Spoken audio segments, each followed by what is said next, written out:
Hello and welcome everyone. It's so great to see all of you here. I've seen some people that are joining us here today. So welcome. We're so happy that you're here joining us today. For those who don't know me, my name is Marcel and I'm the chapter lead of Impact Travel Bermuda. And I'm going to touch on that a little bit later. But what I'd like to do is introduce our speaker, Dr. Samia Sarkis, and we're going to be talking with her today. But firstly, I'd like for you to continue to just put in the chat where you're from, your name, so that we can see who's joining us here today.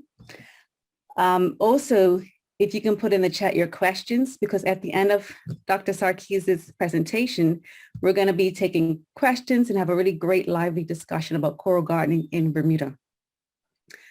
So about Impact Travel Bermuda, we are part of Impact Travel Alliance, a global community and a 501c3 nonprofit aimed at improving the world through travel. Impact Travel Alliance represents the world's largest community for socially and eco-conscious travelers. There are more than 20 other local chapters around the world. Through our local chapters, we host events designed to help travelers explore in a way that has a positive impact on local communities and our environment. Our events are designed to help travelers understand how to travel sustainably anywhere. Our goal is to provide travelers with the resources and tools they need to book travel experiences in confidence that they are having a positive impact on our world. So as I said, today we're here talking with Dr. Samia Sarkis. She is the founder of Living Reefs Foundation. She's going to be talking about coral gardening initiatives in Bermuda. Dr. Samia Sarkis is a marine biologist working at the international scale, but passionate about the sea and Bermuda's waters, especially committed to maintaining its beauty and pristine quality, while still enabling all to enjoy it and benefit from it. She is a principal investigator of the internationally recognized economic valuation study, which brought to light the value of Bermuda's coral reefs. Dr. Sarkis is the founder of Living Reefs Foundation in Bermuda. So before I hand it over to Dr. Sarkis, I'd like to just look at some of the comments and where you're from, your names. We have Sandra from Germany, welcome. Sarah from Italy. We have Marley from Bermuda. Hi, Marley. We have Kristen from Los Angeles, Victoria from Canada.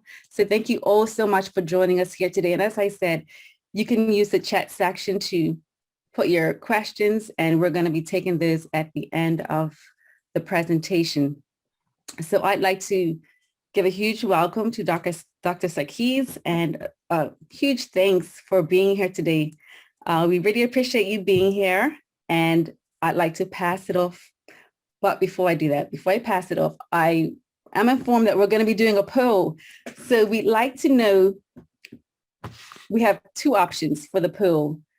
If you are a local, a Bermudian, or you're a resident in Bermuda, or you are a potential visitor to the island. So that poll should be coming up. There we go, on the screen. So you can select which one applies to you, and then we can see who's here joining us today. Oh, great. So we have a large population of people who are potential visitors. So this is a great way to learn about Bermuda and some of our great initiatives that we have here for travelers to participate in. Thank you for everyone who's joining from Bermuda. And with that said, Dr. Sarkis, I will pass it off to you from here. Well, thank you very much to you and to Impact Travel Alliance for having me. We've never really done anything like this before. So I'm basically going to give you a very general, a few general facts on corals, and hopefully it won't be too basic for some of you.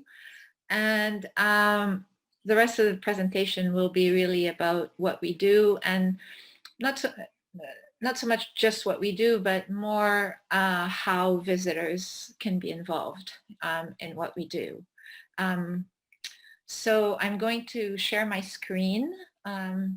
If anything, there'll be some pretty photos about corals in Bermuda's waters. Bermuda has beautiful turquoise, clear blue waters. and it's an advantage and a disadvantage at the same time. Blue is actually the color of the desert in the ocean. It usually means that there's not very much plankton. When you see green waters, means it's very productive. But having these blue waters is what makes Bermuda's beauty, and it also provides a very clear, high quality water for corals to grow. So I'm going to share my screen, and I'll try and be brief. And I believe that there's a question and answer period at the end or afterwards. And then so please feel free to ask any questions at that time. So I'll share my screen now.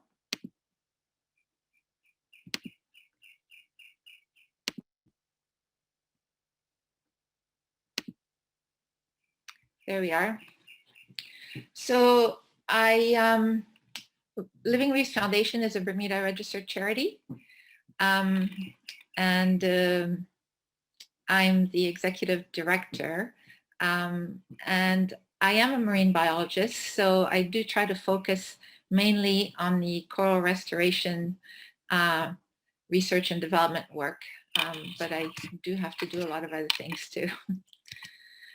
So Bermuda's Living Reefs is the first charity in Bermuda which is completely dedicated to pursuing active coral conservation and restoration. And I'm saying active because corals in Bermuda have been protected for a very long time, since the 60s.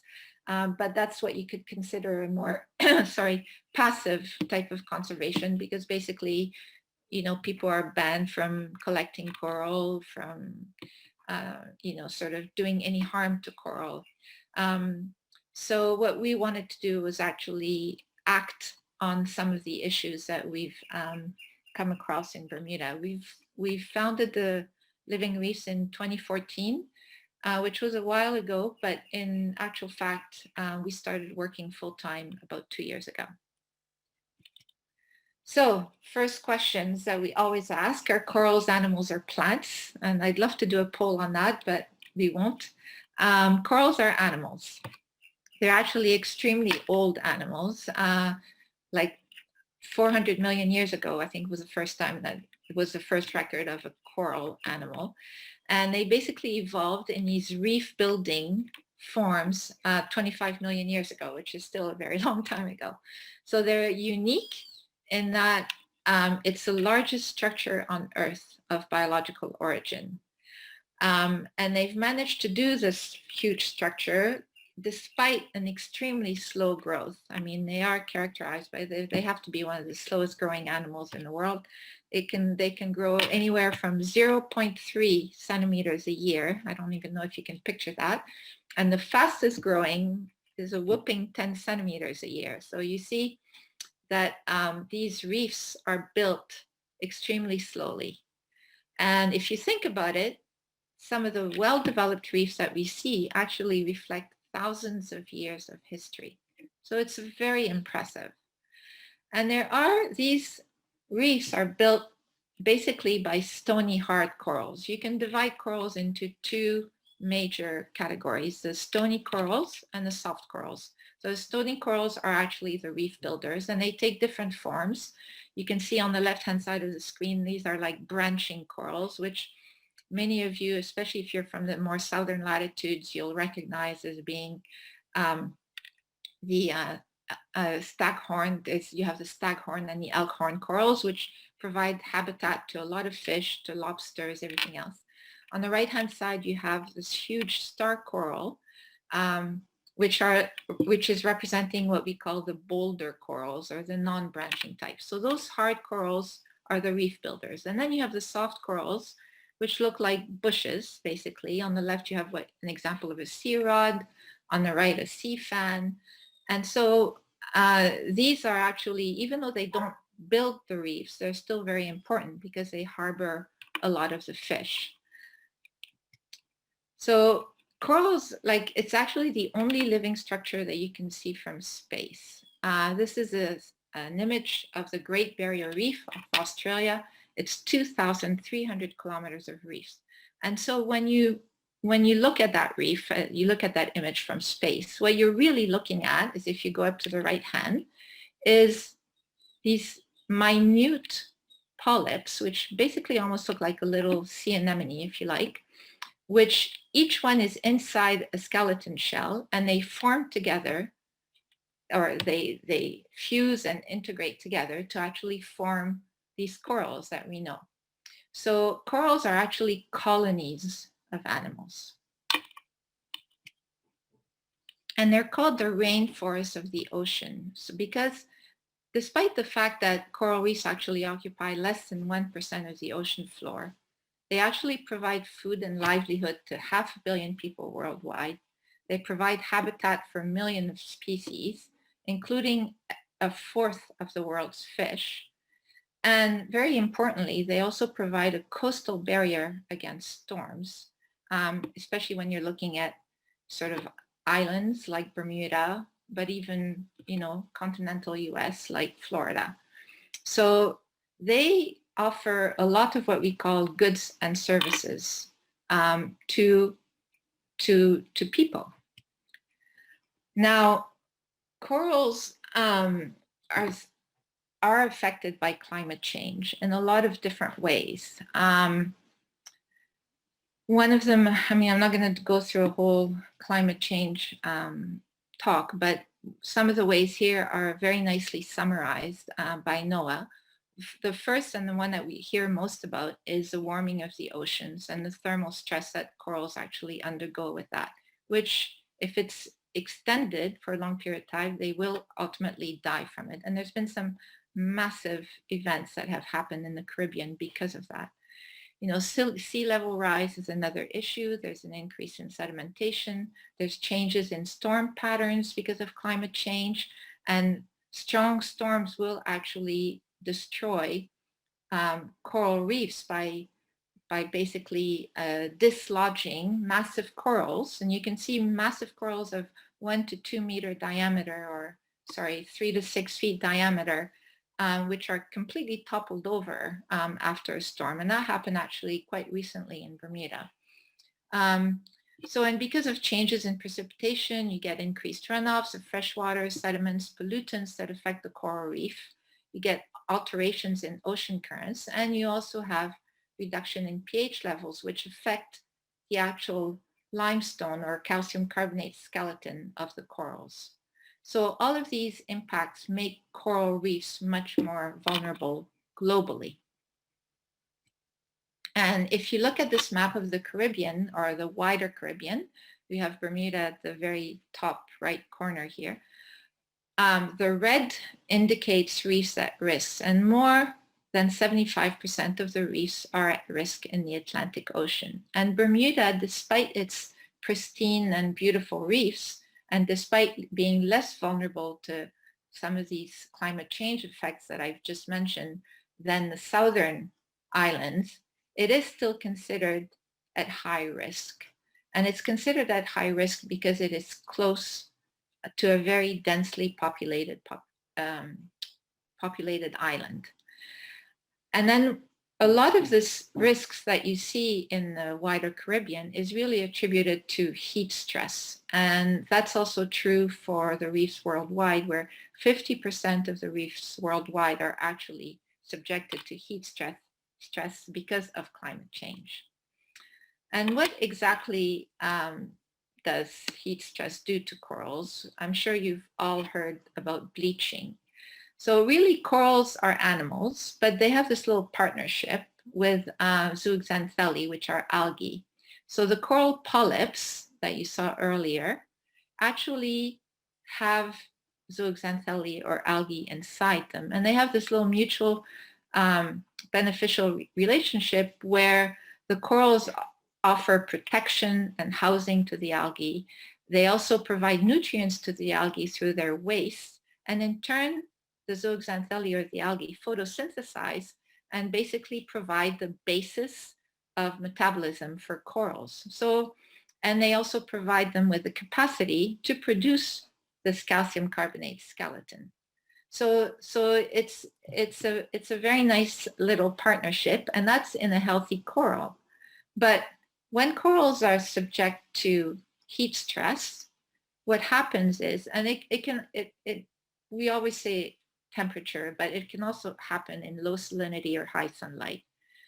And so what happens then is that the zoox, we'll just keep it simple, are actually expelled from the coral.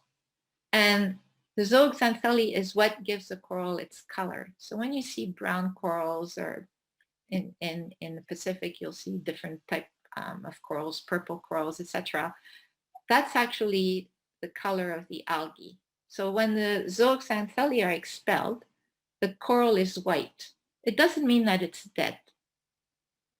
It can actually recover. So on the bottom right, you'll see that's a bleached coral without zooxanthellae. Oops. Oh, sorry. So they can recover. It all depends on how long they've been stressed for. So if they've only been, and anyways, I'm not going to venture on how long, because it's dependent on a lot of factors. But if once the stress goes away, and if they haven't been exposed to it for too long, they can regain their color in a matter of days. However, if this cycle keeps happening, if year after year or months after months they keep being stressed, it does weaken their health. And if they're stressed for too long, they will die. And when you see corals, actually, if you're diving, if you see them as being just totally white, there is hope that they will recover. It's when you start seeing that they're growing algae, that if you start seeing filamentous algae on top of coral, that's when you know that it actually probably will not recover.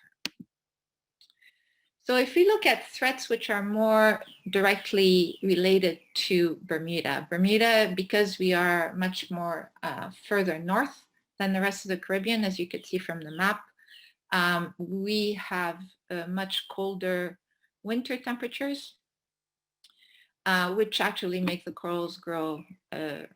We don't have as long a growing season for coral, if you like, and they also don't reproduce as often because of this low temperature. On the other hand, we don't suffer as much from climate change impacts, like, for example, from bleaching. We will see bleached corals in Bermuda, but a lot of times they will recover, and we have never seen such massive bleaching events as there has been in the Caribbean. However, we have other issues, or the issues that are more pertaining to us are really more related to direct impact by our human activities. So because we are densely populated islands, because we have tourism, because we have a lot of different businesses, there is extensive coastal development in Bermuda. And there's also an increasing number of boats for recreation and for sport fishing, for example, or just local recreation. And what that basically does is it increases the number of coastal development that we see on the island and the number of boat groundings or vessel groundings. And so what that does is a direct physical destruction to the reefs.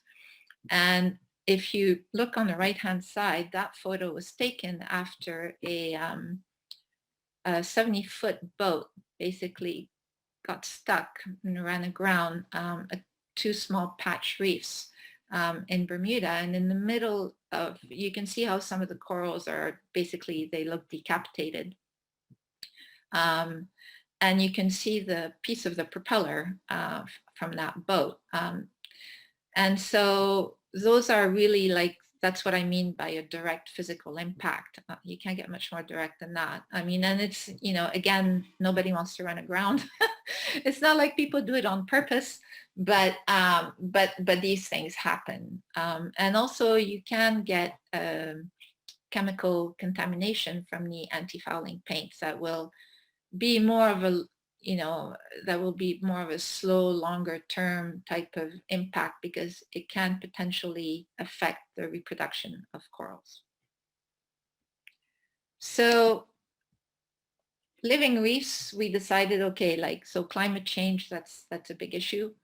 But when there is a boat impact, or if we can actually collect corals from a coastal development and try and save them, then why not do it? Because we want to keep our reefs healthy. We want to keep as many reefs as we can, because reefs are actually a natural wealth. They contribute a monetary value to Bermuda's economy. And we calculated that for Bermuda's reefs, they're basically worth up to 1.1 billion US dollars a year. And how do they do that? Well, basically, the beautiful pink beaches that we have in Bermuda and that visitors love, and we have 36% of our visitors actually who come to Bermuda for a coral reef related reason. And one of them is the pink beaches. All of our pink beaches are of coralline origin. They're all formed through coral reef activities, if you like. So that has an estimated worth of approximately $405 million a year if you look at the number of visitors who come. Coral reefs, like I said, are also a huge coastal protection barrier. I mean, if we didn't have coral reefs, we would have to build a structure to be able to dissipate the waves from storms. And so that value has been estimated at about $575 million a year. And then, of course, coral reefs are really the essence of fisheries. They support a lot of the fish and lobsters that we consume in Bermuda. And that's a value, although it's a much smaller value of 4.9 million a year, it's also a huge cultural value. So those are the three main values that that people can relate most to, and that really affect us on a daily basis. There's a lot of other values, but this is the main ones. And so if we look more closely on how coral reefs affect visitors, let alone residents, if we didn't do anything and basically just let reefs get damaged over time, and they will recover, but it takes a very long time. That grounding that I showed you earlier, that was in 2012. We went back to the site last year, and yes, some of the corals are managing to grow back, but it's an extremely slow process, as if you remember how slow the corals grow, and they've been toppled over, they're facing down, they have to sort of find ways to start growing up.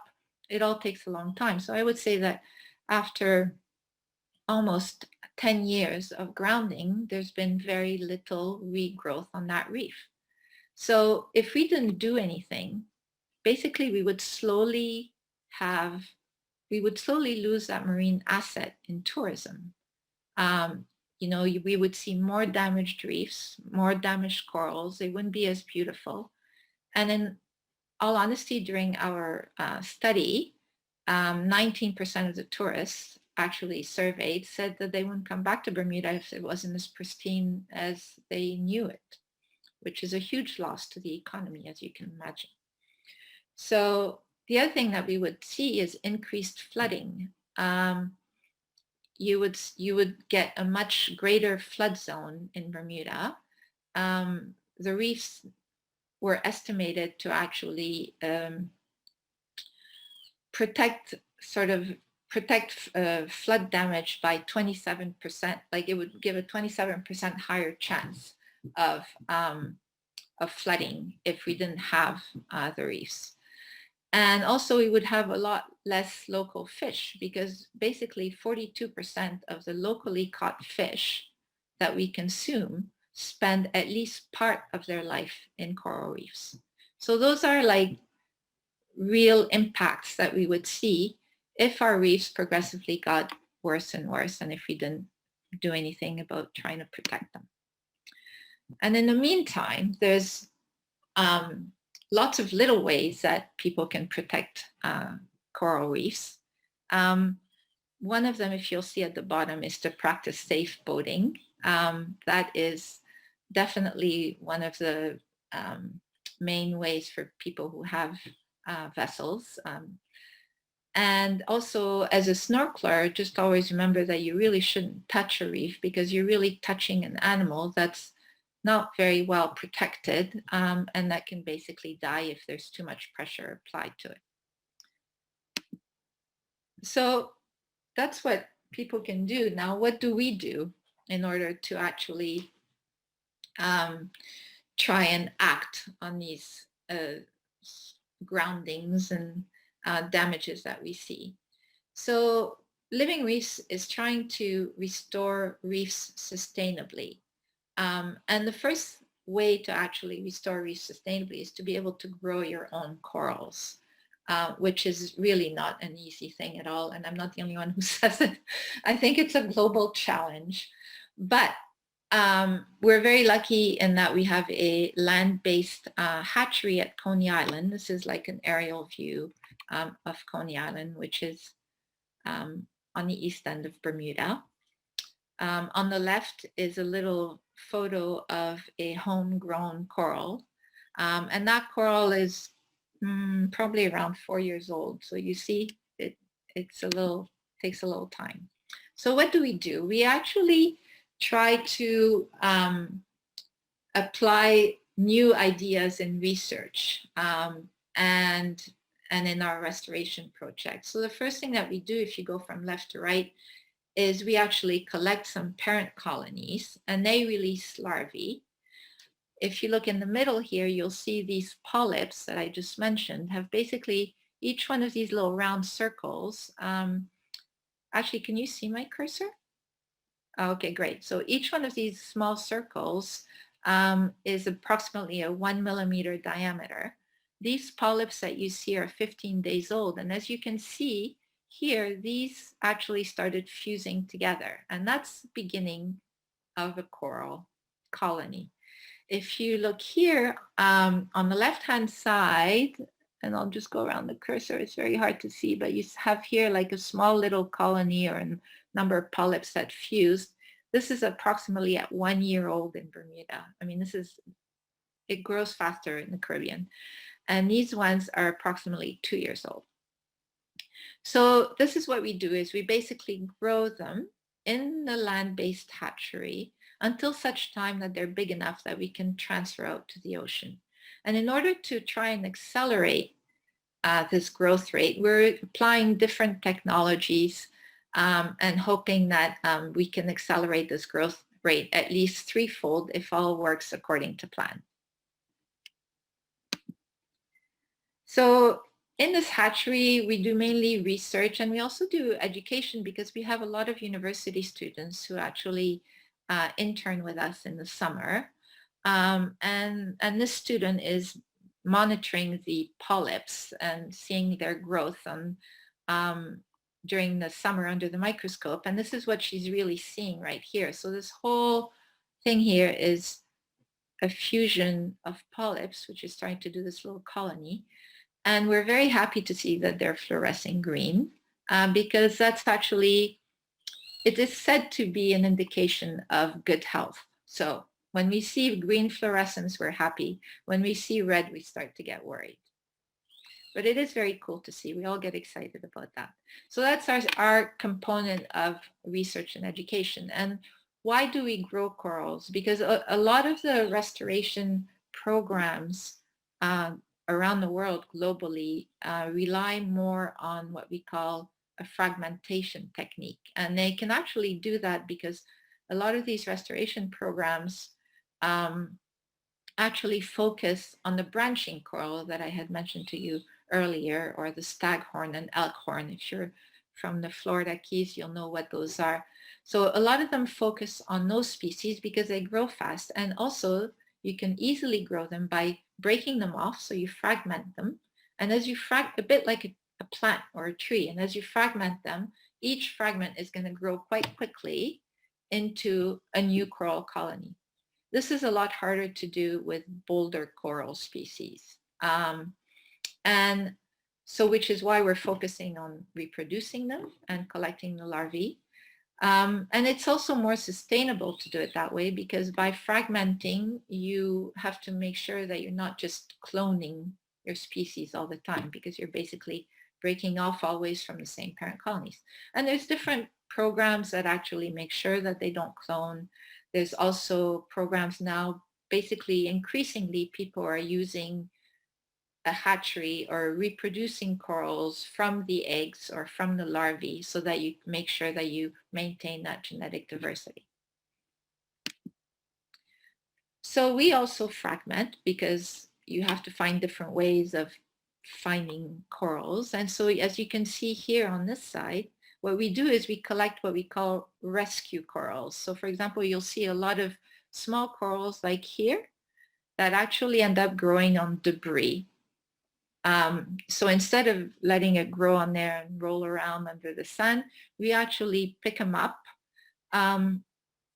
so that we can then fragment them like here, and that then they will develop and fuse into a colony. And underneath here is also a volunteer who's picked up a broken up coral from a reef where there was a boat grounding. So instead of letting the coral roll around and and also what happens is they get full of algae and boring worms, etc. So the coral becomes very unhealthy, and it's actually much better to then take it and then cut it into small pieces, remove all of the algae and the worms, etc.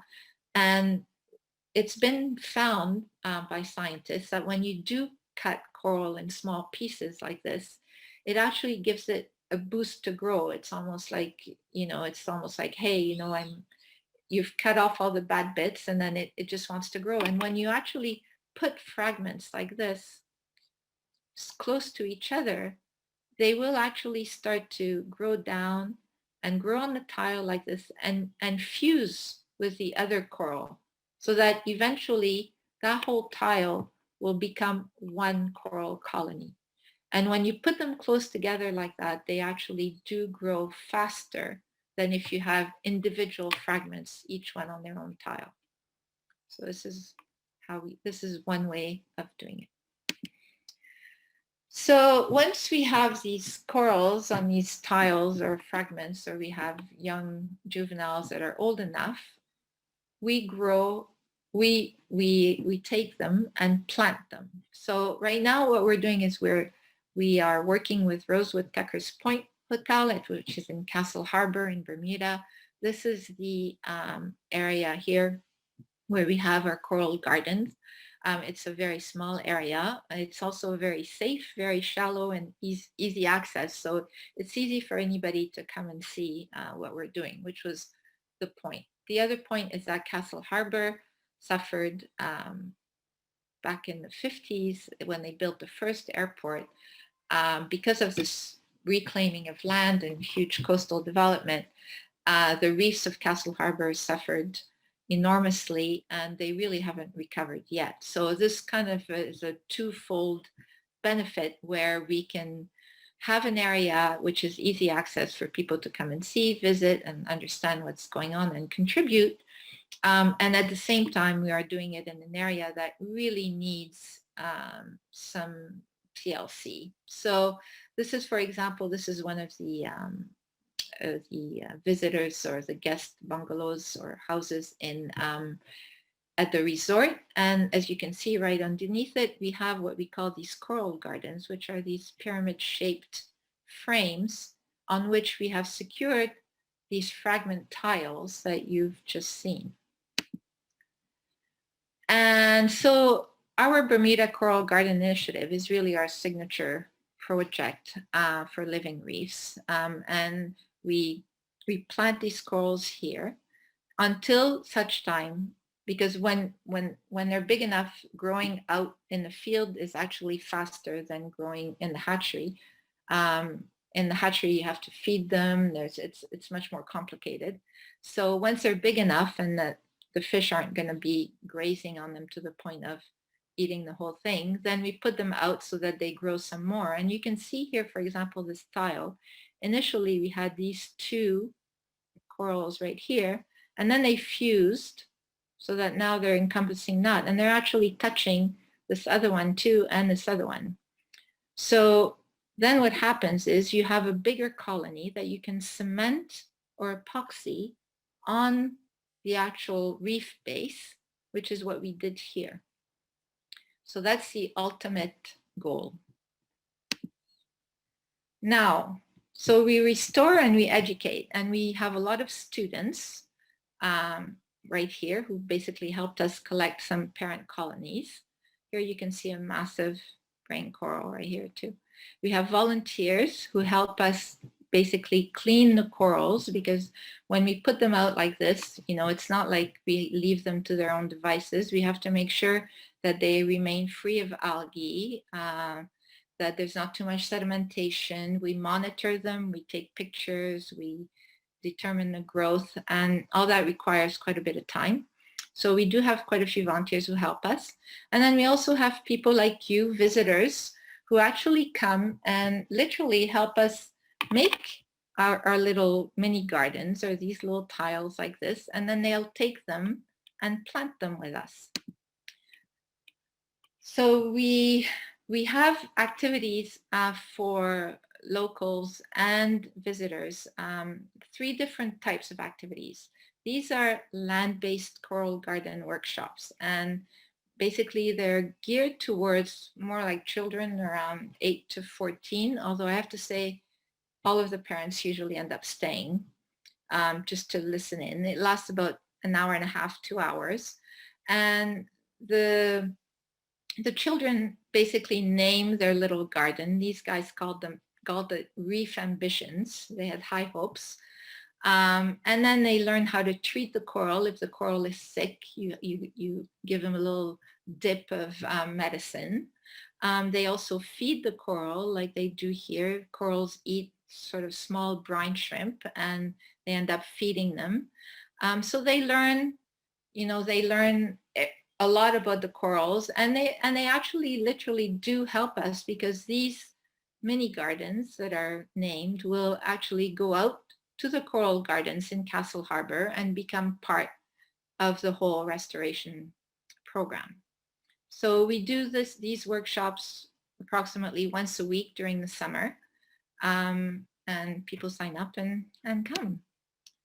The other thing that we do is basically adopt and plant a coral tours, and that you can do either by kayak or stand-up paddleboard or snorkeling. And there's different formats, but essentially people will have made either like one of these mini garden tiles. They'll transport it on their kayak if they don't want to go snorkeling, or if the water is too cold. They can plant it themselves on the coral gardens because it's shallow. You can actually snorkel down. This is a little boy who actually is holding his coral that he adopted. Was very excited to kind of go in, and he did a great job of actually securing it to our coral garden frame. So that's what we do also, and that can go anywhere depending really on what you want to do. It can be anywhere from 2 hours to 4 hours. And this is something that's new that we want to do this year in Bermuda, and it's basically dive with a purpose, and that will actually have a different approach in terms of coral planting. And we're looking really at directly enhancing the reef rather than going through the coral garden steps. And the only coral with which we can do that is this ivory bush coral. It's one of the few branching corals that we have in Bermuda. It doesn't get as big as the Acropora. It's not, but it is a very important coral, because for one, it's not super common anymore. It's actually, it can be a little bit delicate, but it does grow faster than your branching corals. And we've seen it growing naturally in Castle Harbor along the reef wall. So what we would like to do, and what we're working towards, is actually partnering with a dive company so that we can basically do what is being done in other parts of the world, like here, where we take divers down and they clean an area like here. You remove all of the algae because algae grows faster than coral, so it ends up suffocating it. So we have to make sure that the area is clear of algae. We plant little nails like this, if you like, hammer them in, and then we tie small fragments of our ivory bush to each. And then of course we go back and monitor and make sure life is good within the coral world. But that is one thing that we're really aiming to do for this summer. And then what that will do is that between the coral gardens and filling the gaps on the denuded reef or the damaged reef with our corals that we grew from scratch, this will further add to the reef by basically expanding the reef area through the growth of our ivory bush coral. We have a lot of donors and partners. We're very lucky, all the way from universities to corporate donors who have actually adopted a coral garden like this one. They were the first one, 11th Hour Racing, who is a US NGO actually. We have, members of the public who actually adopt their own coral and come over. We work with BZS, who's the Bermuda Zoological Society, who come in and bring their students for tours. We also work with Water Start, with the Bermuda Institute. We have scientific, corporate, and educational partners. And us in turn, we help to support some of the initiatives who try to be a little more green in Bermuda. One of them is a brand new one called Bermaboo, who is driving to try and remove single-use plastic straws and replace them by bamboo straws with our logo, with our Living Reefs Foundation logo on there, which is great. And we also really support Cassine, who is bringing in a sort of reef-friendly sunscreen, suntan lotion. So we try to work with different groups so that we all basically achieve the same thing, which is maintaining our reefs. So if you are interested in getting involved, if you visit Bermuda or if you are in Bermuda, you can contact us through our contact sheet on our website. And I've also added here a link, which is a small, very short 7-minute clip on our, well, it's an introduction to our Coral Garden Initiative. It was produced at the very beginning in 2016, and we're actually in the process of producing the sequel to actually show what we did end up doing in these last 4 years. So I hope this gives you an idea of what we do, what you could do if you came, and happy to answer any questions. Thank you so much for that, Dr. Sarkis. That was amazing. I have learned so much myself about coral reefs and coral reef health in Bermuda, having lived here all my life. It's been very insightful. I think one thing that comes to mind for me is you mentioned the corals that are bleached and that it's not all gloom and doom, but there is some hope. I can say personally for myself that learning about corals, once you find out or once you've been told that they're bleached, there really isn't any conversation around, life after bleaching. So it was great to hear that. It was really great to hear that there is life after bleaching. There is some hope for bleached corals. So that was a great takeaway. If anyone has any other questions or comments or feedback, feel free to please put it in the chat. I also picked up on what corals eat, or I should say I actually missed that. You touched on it a bit. So what do corals eat? I'm very curious. So they eat a lot of things, actually. I mean, they eat, like in the hatchery, we feed them very small brine shrimp that we actually produce. Mm-hmm. And they're voracious eaters. It's really quite surprising. I mean, these little 1 millimeter polyps, they can eat like 30 brine shrimps in an hour. It's amazing. But they also eat algal cells like phytoplankton, which are single algae cells. They eat smaller zooplankton like the brine shrimp. Yeah, they basically filter feed just like mussels or scallops. So they filter feed what's in the water. So they get basically double the nutrients between feed that comes from phytoplankton or zooplankton and also from the zooxanthellae that they harbor inside. Okay, amazing. We have a question from Sandra Petch. She says, hello, Dr. Samia. I would like to know from a marine biologist how sunscreen is attacking coral reefs. Are they also contributing to the bleaching, or do they get other health issues? So you have to be careful with sunscreen because any studies that have been done on sunscreen have actually been done in the lab.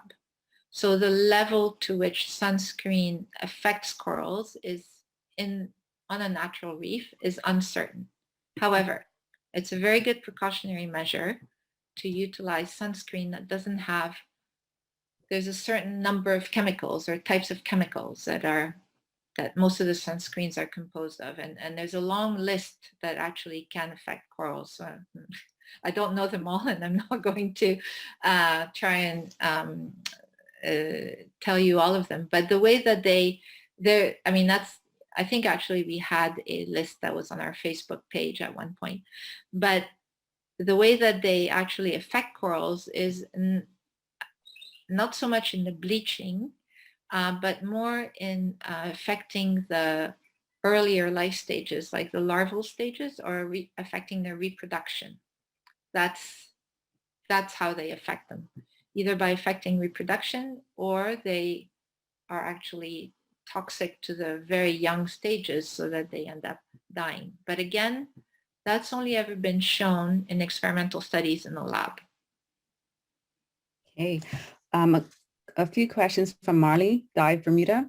Their first question is, how can we market coral as something to monetize and protect? Yeah, well, that's always a big controversy between marine biologists and economists.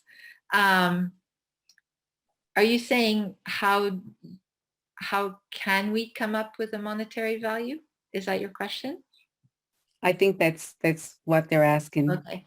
Yeah. So the way that the reason I was working for government when we did this economic valuation study, and the reason that we started this study was because there was a need for people to understand that corals were actually valuable to Bermuda. And unfortunately, money talks a lot. So when you have, for example, a coastal development, and it's a tourism or business-driven activity, holding the environmental flag and saying we have to save the corals isn't as forceful an argument as saying that if we destroy so much of this coral, you're actually losing this much money.